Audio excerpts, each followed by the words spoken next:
Now, Parliament has found itself on the spot by seemingly losing its independence and power to be the last line of defense against things that oppress the citizens.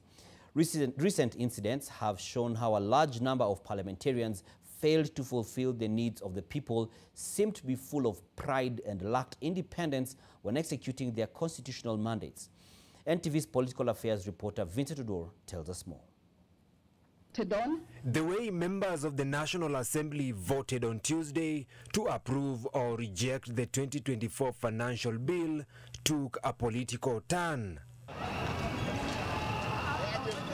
Despite millions of Kenyans protesting against the bill, legislators allied to President William Ruto approved it against the wishes of those who elected them. Even during the previous financial year, the MPs still passed the House levy tax as President Ruto wanted, despite majority of Kenyans opposing it. Political analyst Dr. Martin Olo maintains that MPs are violating the requirements of the Constitution with regards to executing their duties. It means that people have only delegated that power to you. And therefore, your ability to listen to their pulse and to walk in sync with them is critical.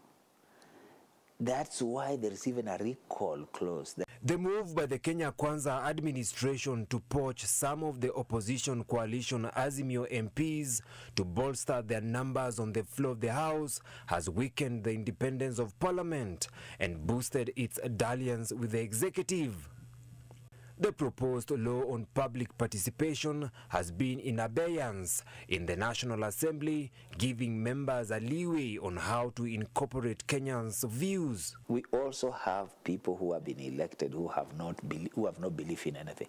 I don't think there are people in that parliament, apart from having the yellow for UDA, have any belief about anything. If they do, they are already out there speaking like the Wamshombas, and others.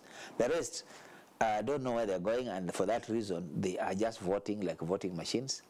Forget about the fact that it has also been said that they are actually induced. They're paid a bribe to vote the way they vote. For a while now, some members of Parliament have been publicly exhibiting their arrogance and pride at the expense of the interests of the electorates. There are people who are wearing normal, ordinary shoes, ordinary watches.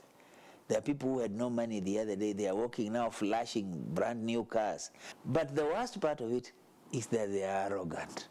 They are thumping their chests. They are talking at Kenyans. They are, condescending. They don't even care.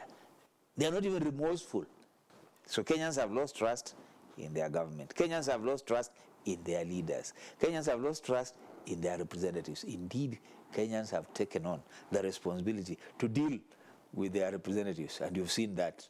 Opposition legislators have accused the current speakers of the National Assembly and Senate of being partisan and gagging their members while presiding over critical debates against the government, contrary to the obligations of the seat they occupy in the House. Vincent Odor, NTV. The President